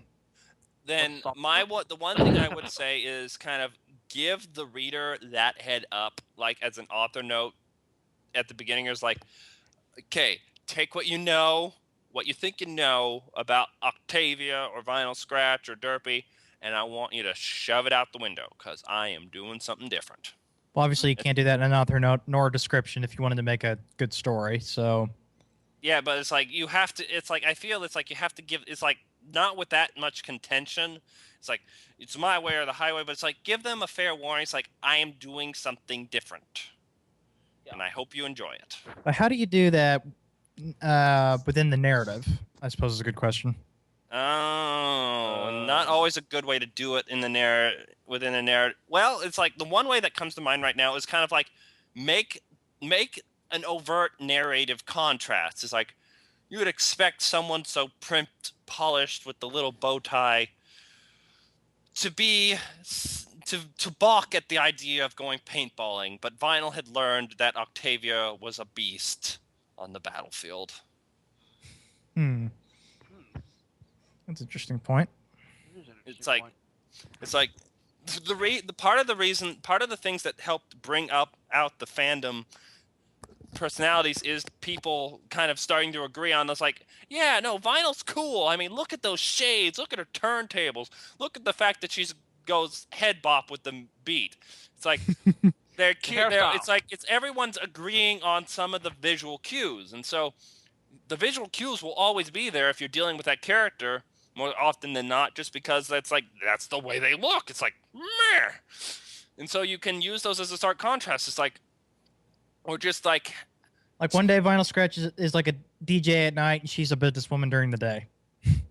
It's like, yeah, and it's like her. It's like that's a way to think about it. It's like maybe what the fandom considers them is their escape from their normal lives, or maybe that's their normal life, and they have an escape that they like to do. It's like, so like to go off the thing, it's like Vinyl Scratch rocking it out at night because she has a horrible data entry job somewhere where she has to wear a business suit and have her hair orderly and can't wear her sunglasses. It's like, oh, when is it 5 o'clock? Let me out. I noticed a small irony, by the way. How we're describing Vinyl Scratch right now, it's kind of like a lot of the musicians, writers, and people like that with our writing as compared to our daily jobs. Yeah. But it's like personally, it's like I enjoy my daily job, but it's a very left brain, and writing is very right brain. But it all involves typing. Type. Yep, I agree. Well, and also I read a couple of fics in which Octavia actually hated doing music, and it was a dark fic. And I didn't even get to the second chapter. I just like, I just can't handle this. This reminds me of, I wrote a one shot because of something Serial Velocity. Like he had a music post, and it's like, okay, I'm challenging everyone to write a story where Octavia hates her cello, double bass, whatever you want to call it. It's like cello. It's like that was my. It's like unfortunately, it's like I named it. I didn't realize I named it the same as somebody else's story, but that was my changing octave story. It's like, okay, you put down the challenge, I managed to put it out. And right. It might have been your story. Where it was like she grew up hating it because it was something her parents were forcing her to do. Yes. I think it was your story. Yeah. And it's like eventually she hears someone actually play it really well. It's like, wow, wait, that can do this? It's like, I didn't know that could do this. That's kind of cool. It's like... That's another good point, though. Challenging yourself to just take something you know about a character and flip it on its head. And seeing what comes out of it. There's also one topic that I was wondering if I could address. Go but for I it. don't know. Well, changelings. That's one way that authors have been, ever since Crystals appeared in Royal Wedding, that's one way authors, including myself, have try to literally turn what you know about the character over their heads. That's been done with main cast, supporting characters, background characters. Is that they were a changeling? And yeah, that they were changeling, or maybe in my case, let's say my story. In my story, Celestia was a changeling all along, and she knew it, and she was still.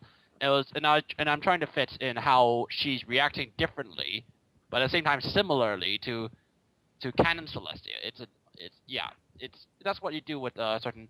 You can even use it to bring up the fact it's like suddenly that person is a changeling, and so they're acting differently, more paranoia. But it's like it's another aspect that may be a ways is like they were a changeling, the changeling was caught, and now the real one has come back, and they're not. The changeling wasn't acting quite like them. Yeah. It's like suddenly you're dealing with this totally different person. It's like, can I have the old one back? That was fun. There's another one in which I read a story about Rarity, who was replaced by a changeling, ended up like God knows where, but the changeling managed to carry on her facade to the point that it was unrecognizable. And when Rarity came back, Rarity let go of her original of the fact that decided not to pursue the changeling and review her. It was a one shot that I really wish it was expanded. But it was kind of like that situation, like they didn't realize I was gone. Yeah, that was one of Short Skirts and Explosions stories, The Gift. Oh yes. It was that's what it called. Yeah. Interesting. I'm just going to duck in here kind of at the end of this topic and say that it's a lot of trouble to try to buck the fandom. A lot of times I'll just make up a new character, blank slate, and run from there. It's much easier.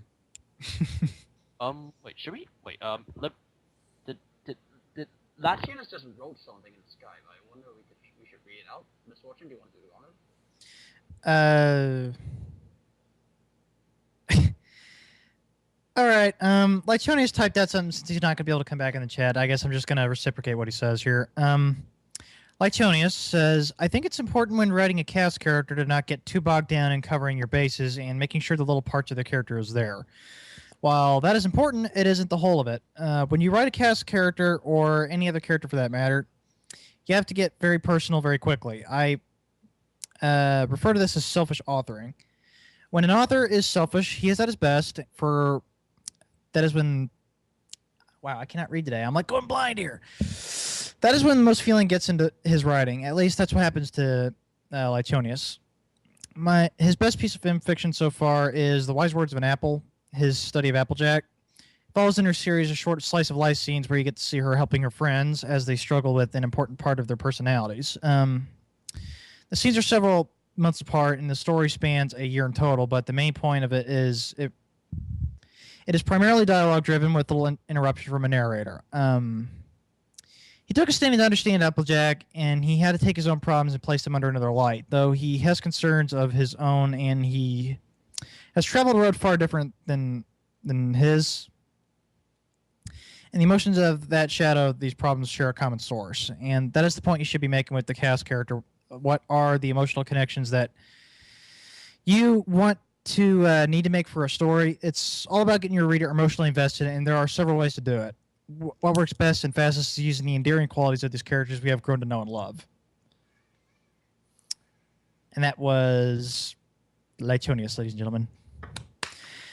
Yeah, there's definitely a few good points in there. By the way, sorry to interrupt you there, Gardez, if you wanted to pick up where you left off. Oh, sorry about that. Oh, talking about just using like a brand new character, vice a background character. I suppose. Although I think really people should actually challenge themselves to take, if they wanted to go with their own interpretations, and not to mention it'd be good writing practice in general, but taking something they know about a character and either flipping it on its head or asking the what if scenario, just kind of challenging themselves to write those kinds of strange scenarios. Like, I know in my book I'm working on, it was asking the question, what if Luna was never banished to the moon and instead banished from Equestria? And I played my entire story off of that, and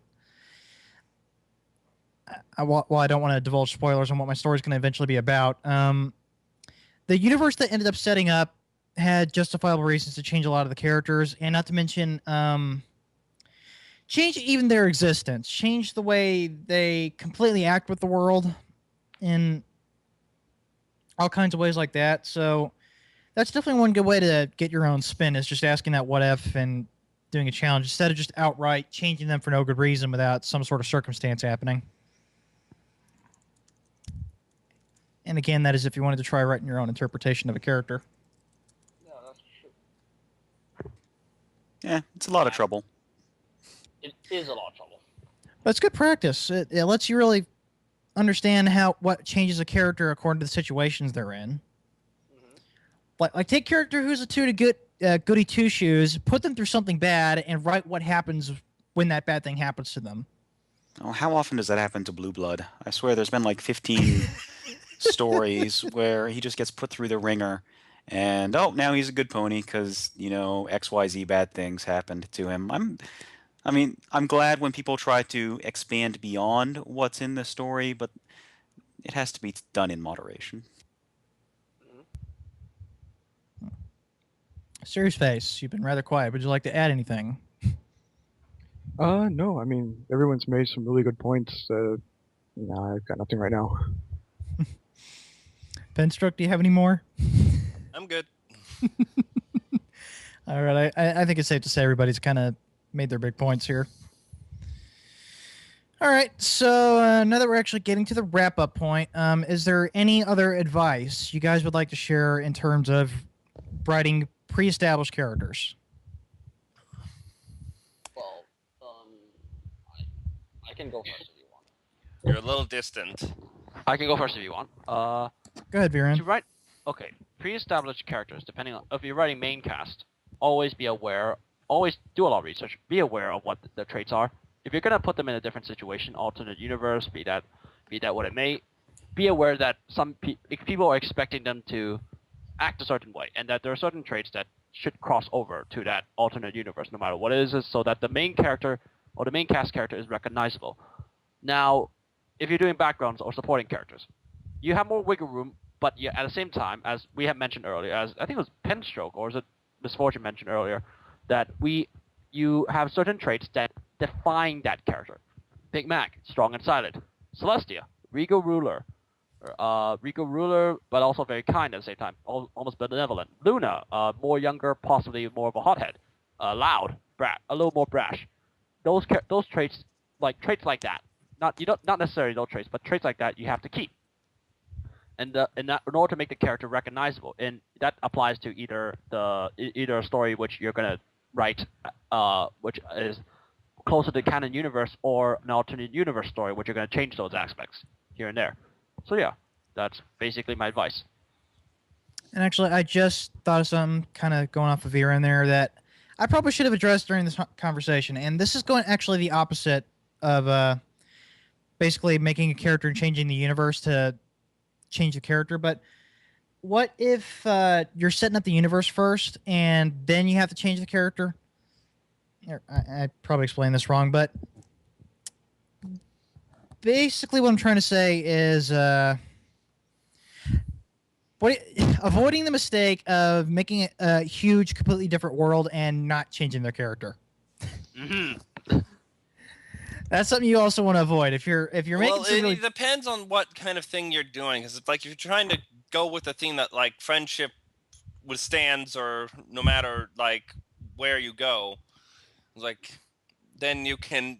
Then there's like you want to try to maintain the fact that though perhaps their upbringings were different, like the core attribute of like say Applejack's honesty or Pinkie Pie's laughter has managed to shine through even in a very different context, and then that can be just the whole theme of the story, and thus you don't want to change them completely even if the whole world is changing around them. Unless that is the case, you do not want to make them static. Yeah, no, it's like something should change, but you can still make them recognizable. It's like you can put on different makeup. I would say that when you're trying to, the one thing to keep in mind when you're trying to write a character and make them recognizable as those characters is just, especially for the main six, keep their flaws in mind when you're writing about them, because you can wander pretty far afield with your description of their characters and what they're doing. But if you keep in mind that Rarity is prideful, occasionally deceitful, if you remember that Applejack is stubborn, that Twilight is convinced she's much smarter than everyone else, then everything else kind of falls into place. And that has the added benefit of it gives you a good basis for the actual conflict, because ultimately most stories are conflicts within characters. They're about Rarity overcoming her pride. They're about Applejack overcoming her stubbornness.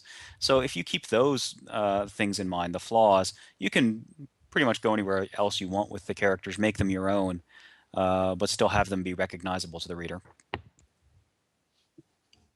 And I would just say too that something that's really simple that most writers can probably do is outline your idea, outline your character and how you're going to design them. There are templates you can just Google real quick and fill in the blank spots to say, this is my character, this is how I'm going to write them, and this is how I'm going to write them for the story. Guys, if you have like $10 or something, go buy a whiteboard. You will not regret it if you're one to write. The one thing I will say about the outlining is also, but don't outline yourself into a corner where you're trying to follow something that's not going to work. Because truth be told, is like, or something someone said at Everfree Northwest last week is like, if you're doing your job right, or like the way she liked to write is she'd like to outline everything, but she didn't think she had done the story right if she had not thrown out that outline by the end. It's like outlining works wonders in making you think, but at the same time, as your story is going, your characters are like the scene or the flow of the story may suddenly be begging, demanding, or otherwise just pushing to go a completely different direction, because that's how things are turning out. It's just like the nuances you were putting into the story without even realizing. It's like suddenly Rainbow Dash doesn't want to go leaping off that cliff. She wants to go do something else. And it's like trying to force the characters to adhere to an outline that may not be valid anymore based on just the nuances you put in the story can hurt an overall tale. So outlining, great for planning, but always be willing to kind of go off plan or to start over to rethink things. Yes. Yeah, I would totally agree with that. I mean, outline is really just a guide. It's a map to give you direction of, it's like, this is the direction I want to go. It's like, here's your map. This will get me there. But, oh, look, the giant yarn ball. Let's go see that. Yeah, that's definitely something. Look, there's a tiny path over here. That's something my little writer book covers, by the way. And this is a very important tip for you writers. The story needs to have basically a will of its own. It's really hard to explain, but it's kind of a writer thing, especially if you get writing. The characters will have a life of their own. I can't explain how it happens, but it just will. And that kind of should be governing what your story does and how they change and what goes on and so forth. And it generally helps kind of like if you feel like the will of the story is falling out or it's gone somewhere else, it's like, okay, I'm doing something wrong. Let's try again. Like, the story is a person. It will do what it wants. You have to be very aware of that. I mean, if you're not open to change, you decide to follow the outline to the end, it's not gonna work. It's gonna feel as stringent as the outline is, kind of like. Yeah, exactly. like And your characters, by the way, that we're all talking about here, they're going to suffer the same problem. They're gonna. It's like I did that originally with the Past Sins chapter 10. It's just like, so I needed Celestia to do something, and without really thinking it through, or like thinking it would work well in the context, I kind of went Tyrant Celestia, and did that bite me in the butt? It's like, no, you have been portraying Celestia as the kind Celestia. You must keep. It's like then suddenly it's like, okay, kind Celestia has to do this. Curses. basically they lit a fire under your ass.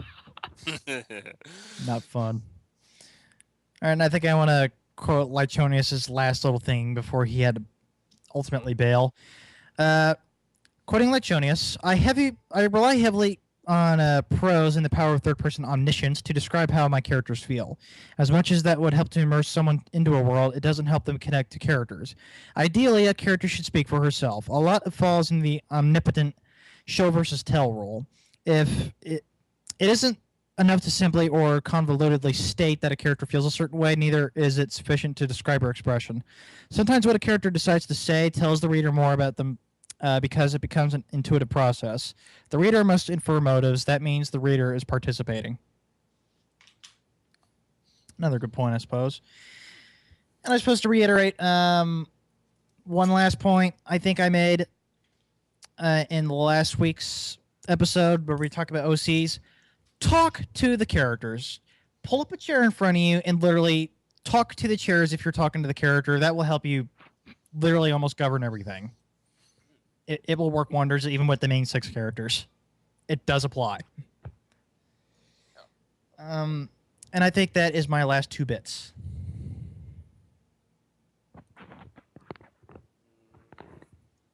Code Anybody and have anything Gardez, else?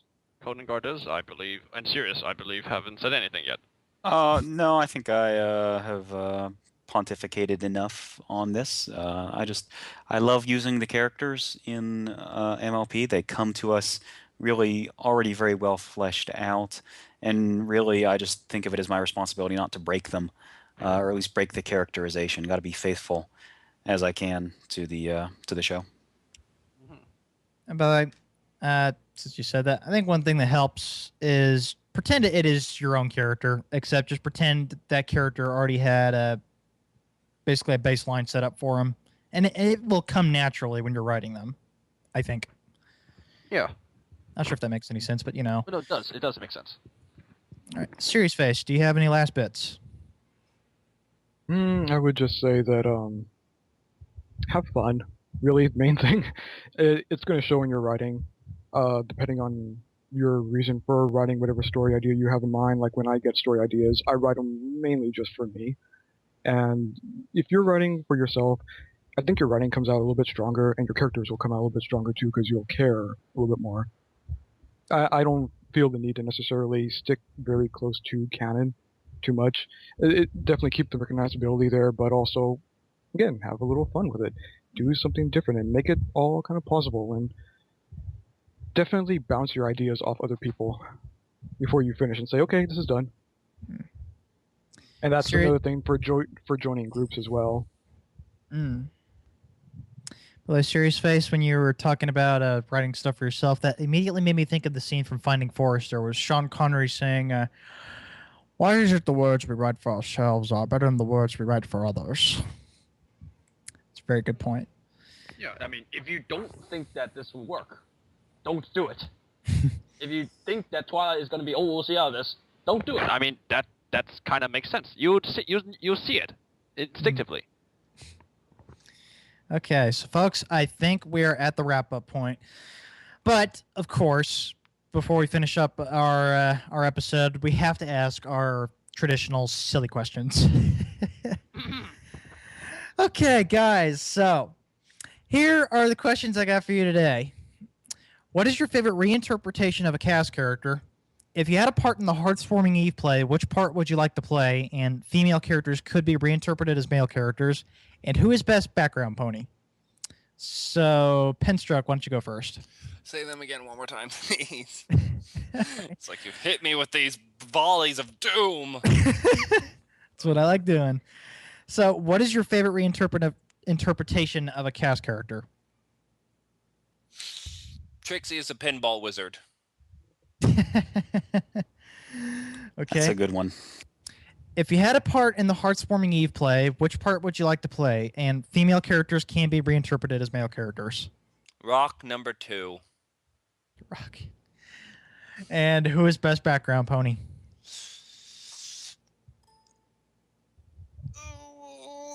I don't know.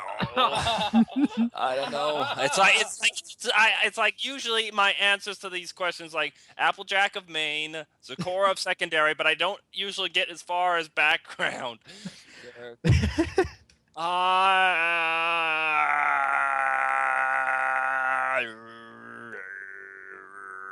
Starsworld the Bearded.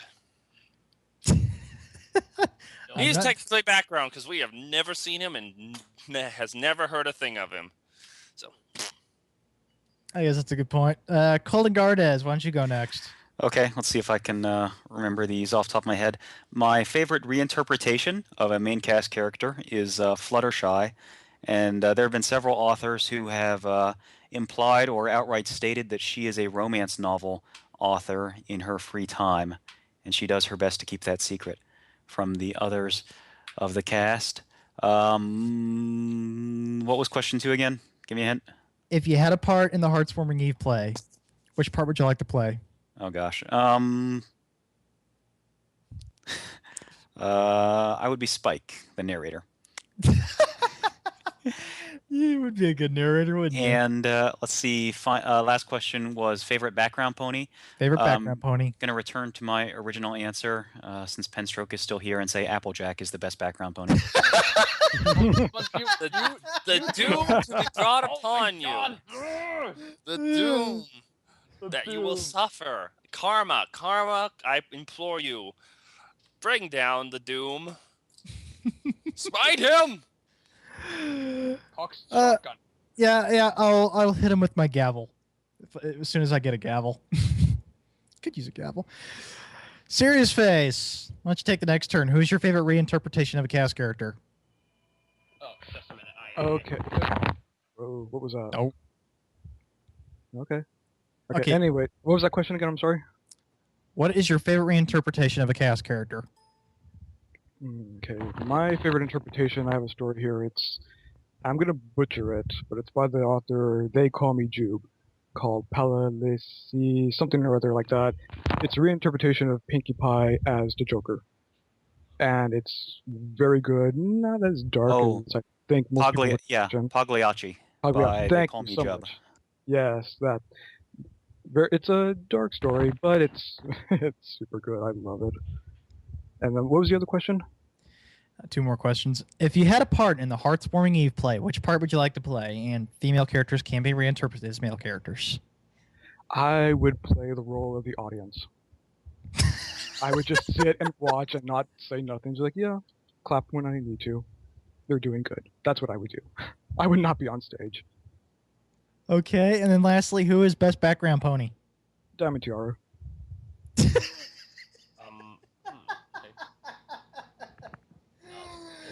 Okay. Okay. No comments. Fair enough. Viren. Yes. First question. Favorite interpretation of a cast character. As I mentioned, Rain Booms and Sun from. Okay. That would be Ray. Just like find my favorites list. That would probably be of a main cast character. It would be Rain, Boons, and Royalty by the one that I talked about, Alternate Universe, Rainbow Dash, and Celestia Student. The other one, I mean, if you talk about just general cast character in general, that would probably be Princess Celestia and Celestia and Excelsior. And I have to just a minute take a call. Someone else can answer the question. You're the last one, though. You're the last one, though. Oh boy, I hate when that happens. I guess we're gonna have to skip him. But personally, I would like to play Commander Hurricane in the Heartswarming Eve play. Yeah, so I think that's our silly questions, and subsequently, I believe that is today's episode of SD3. Back. Sorry. I'm back. Sorry. Oh, okay. Second question is which one is it? All right, parts for me. I would probably. Oh God. Smart cookie? Yeah, probably smart cookie. Male smart cookie. Smart Cookie is a good one. And best background pony. I would say Luna, but I don't know if she's a background pony or supporting character. And I don't know if Princess Celestia is a background pony. I probably Octavia. I've been very fond of Octavia Vinyl Scratch recently, so yeah, probably one of those two. I was about to say the Luna thing. I think like hundreds of Luna fans just grab their pitchforks. They're just gonna kill me right now. Well, I do write a Princess Celestia story, so someone's gonna kill me anyway. Okay.